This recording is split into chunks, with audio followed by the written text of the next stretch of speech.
Chapter 11. Spent and Beset.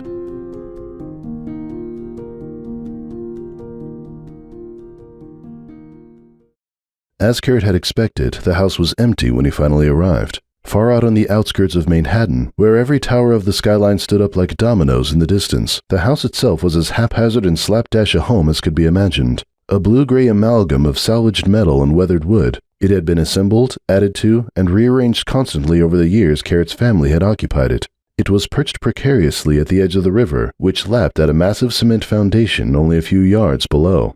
The foundation itself was part of a massive pier that had been abandoned and later overtaken by countless houses and other inscrutable structures. After finding the key, hidden as always inside one of the battered wooden pillars holding the porch up, Carrot had let himself in and wandered around a bit to confirm he was alone. It was almost disconcerting for him to notice how little had changed. When he and his brothers had lived there, the house seemed to change daily, and every month or so something would be altered radically. Usually by Devil knocking another wall down by accident, he recalled with a reluctant smile. It had been noisy almost to the point of pandemonium most of the time, but it was usually a good-natured kind of noise. It had been the stuff of friendly contest and brotherly banter, the energy of housework and renovation, the sounds of life. It was part of the reason he hadn't had any trouble adjusting to life with Pumpkin and Pound after their birth.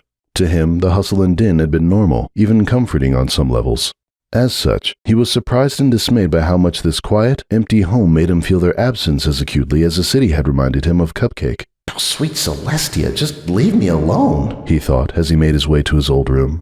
Since none of the floors were quite on level, almost every doorway necessitated going up or down a few stairs. It was almost like the house had been built to model the waves their father had spent most of his time on, the very act of walking through the home reminiscent of drifting up and down on the tides. The house was dark, but Carrot found his way easily enough. His was the smallest room in the house, not much larger than a walk-in closet. His bed and dresser were still there, and as Carrot sat down on the narrow mattress, he was surprised to note how clean and free of dust it all was. "Dad always runs a clean ship." There was nothing to unpack. He hadn't bothered to bring anything from Ponyville. If there was anything he might need, he could probably find it stockpiled somewhere in the house. He lay back, frowning a little as he realized just how small the old bed really was. He barely fit in it. "I guess it's my own fault. I had years to build myself something bigger." When his brothers had outgrown their nurseries, they had taken up hammer and nails, knocking down outside walls, and built new rooms to suit their needs. Although it was a process Carrot had watched them do several times growing up, he had never done it himself, instead remaining content with a small space that he never quite outgrew, at least physically. "Probably been a long time since anything like that happened," Carrot reflected, thinking again about how little the house seemed to have changed. After he, Devil, and Pan had each grown up and moved out in turn, only their father would be left behind to occupy the place. Carrot supposed he didn't have much need to change things without a family growing up inside its many walls. It made him strangely sad. "I should have come to visit more. Not much of a son, only coming back once something like this happens." The next moment, Carrot snorted in disgust and rolled over. "Oh yeah, like Dad needs me for company. Not likely." It was his brothers who always got along best with their father. When he and Carrot talked, by contrast, the only merciful aspect to the awkward conversations was that they were usually short.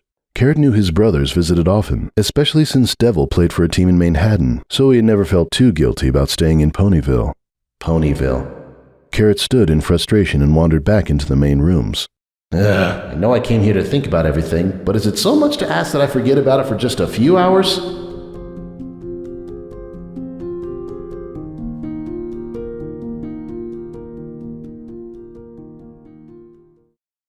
Hoops hated answering the door. Back in Cloudsdale, if it wasn't a crazed pair of mares from Celestia's Witnesses, a cult that Celestia herself had tried to disband several times to no avail, it was one of the neighbors with complaints about how Score's weekly parties were too loud. As such, it was strange even to him how he leapt to open the door when the soft knock rattled it on its hinges. "Then again, this isn't Cloudsdale." Hoops had been absent from parties for longer than he had ever been in his adult life. Aunt Screed's apartment was as eternally silent and still as a tomb, and there was nothing for him in the city that didn't cost money. If something didn't change, he knew he would lose his mind. The idea of a guest coming to the apartment, for any reason, was so exciting. It even made him forget his fear that he was waiting there for lawyers to find him. That fear returned, however, when he opened the door and saw the pony standing on the other side. He certainly looked like a lawyer, with those enormous glasses, scraggly mane and beard, and eyes that were just a little watery, like they were unused to looking at anything further away than a piece of paper. The blue cloak didn't fit the image, though. Lawyers wore suits. This looked more like the costumes the geeks Hoops used to beat up after school wore. Can I help you? Hoops asked. He shrank back a little, cocking his head defensively. You're Hoops, right? The other pony asked, looking him up and down. For a moment, Hoops had the urge to give the stereotypical who wants to know reply. It didn't seem like it would get him very far, though. Yeah? Who are you? Sorry, I didn't mean to put you at a disadvantage, the pony said. He gave a slight chuckle and looked away, as if embarrassed. Something about his mannerisms, the way everything about him was just a little bit disorganized, put Hoops a little more at ease. I'm Sunburst. Sunburst. Oh, yeah. Horse apples. What are you doing here? I came to find you, Sunburst answered. He raised an eyebrow in puzzlement, as if the answer ought to have been obvious. Hoops felt his unsteady ease vanish. He hated ponies like this, the type who ran their brains a mile a minute, then acted like everyone else ought to keep up with them. Yeah, I didn't really want to be found, Hoops said, feeling his eyes narrow a little. He stepped back from the door and nudged it a little farther closed. Wait, Sunburst pleaded.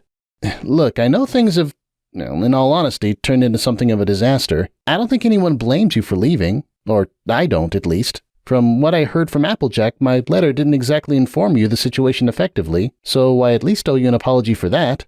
Applejack? Hoops asked, opening the door wider again. What did she say about me? Well, as to that... Hoops didn't like the way Sunburst was chewing his lip. That bad, huh? He asked before he thought better of it. He knew he should have turned back when he heard Applejack yelling after him, especially when he heard the pleas turn to angry demands, but at the time, he hadn't been able to imagine staying a moment longer. He could only remember wanting to fly so far away that no one would be able to find him. Sunburst gave a small, mirthless laugh. She isn't happy, no. But that's part of why I came. I want to find a way to fix things, or at least fix what we can. It's probably not much, but I feel we at least have to do something. We? Hoops asked. Look, no offense, but there's not exactly anything I can do. You ever see what happens when a mayor finds out a guy has kids she didn't know about? Hoops watched Sunburst's face for an appreciative moment of awe and horror. He didn't see it, not like he was used to getting from Score or Dumbbell anyway. Still, Sunburst's confusion was probably good enough. Not pretty. And how AJ found out was about the worst way I've ever heard of. Nah, I'm pretty sure she's done with me.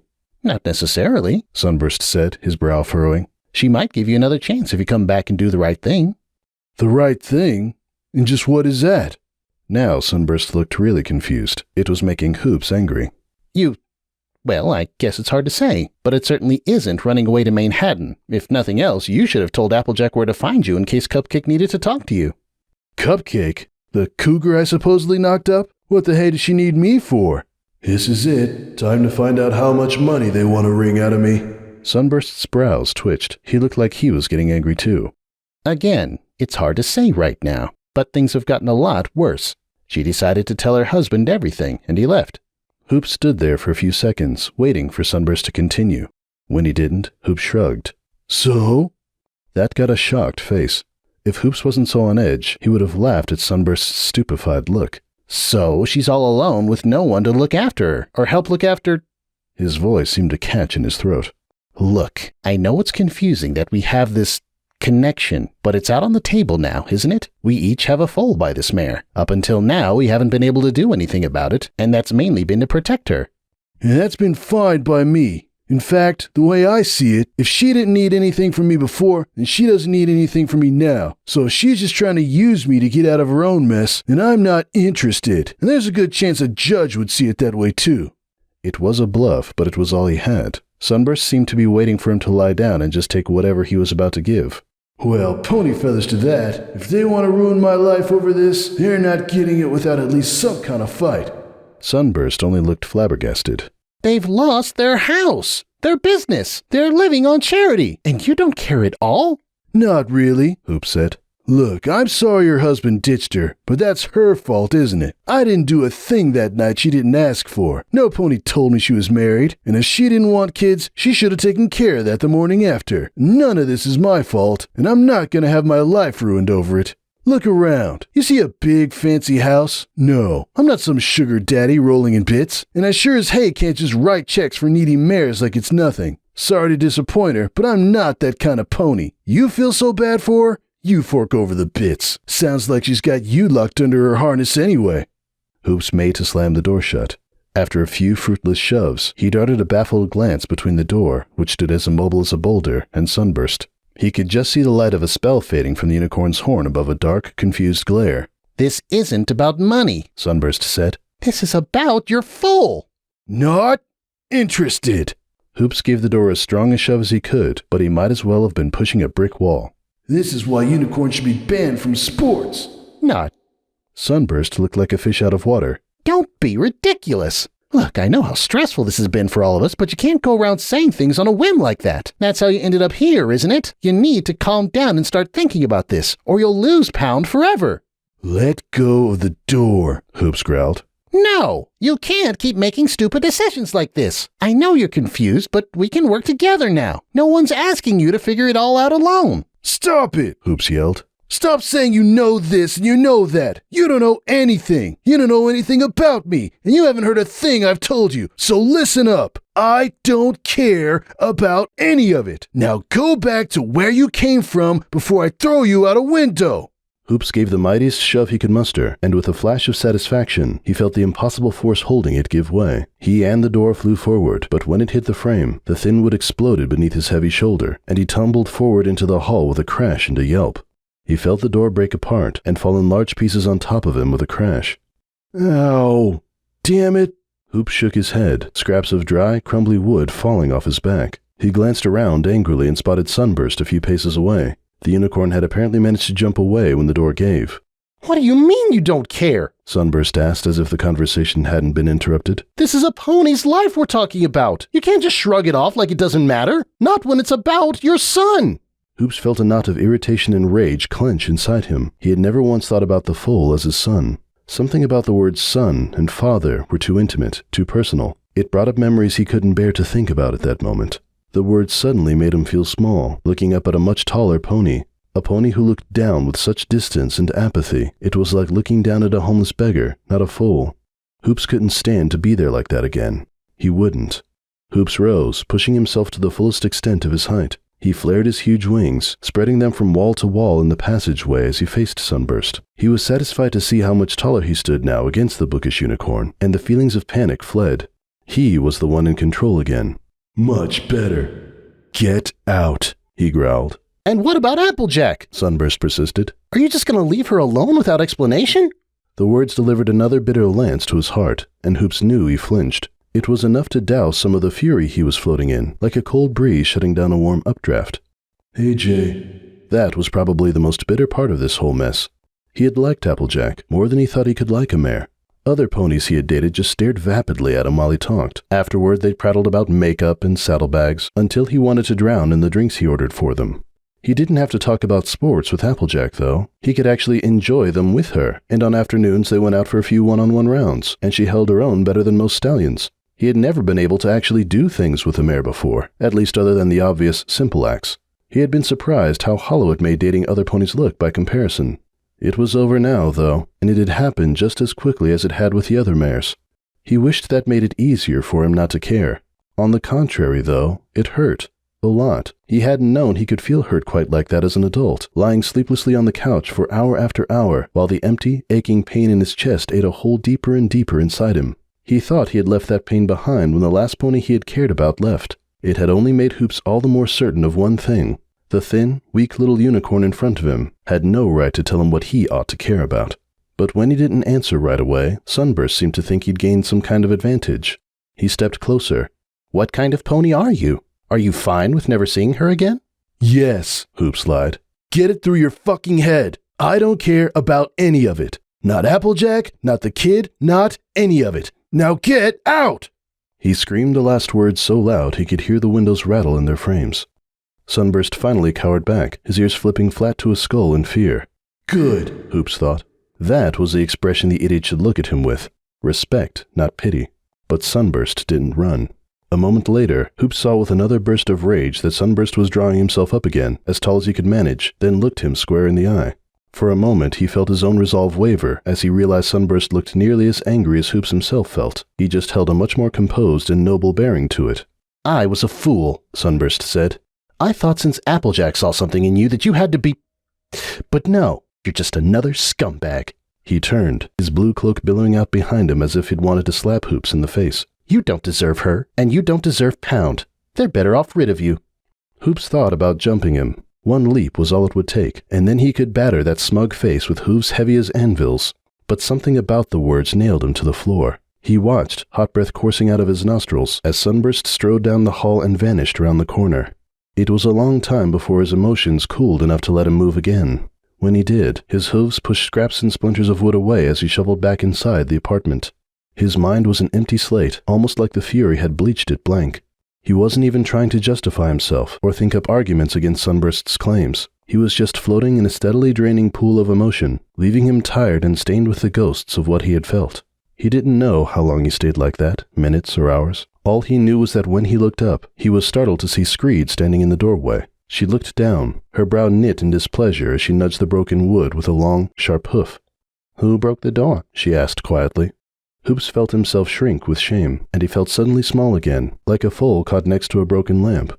When he spoke, the words sounded just as childish and repugnant to him. Someone tried to break in. I chased him off, though. It's fine. Screed didn't say anything. She just looked at him with those quiet, dark eyes, slit pupils tall and narrow as a cat's, and every bit as piercing and scrutinizing. She didn't contradict him, but he knew with absolute certainty that she didn't believe him for an instant.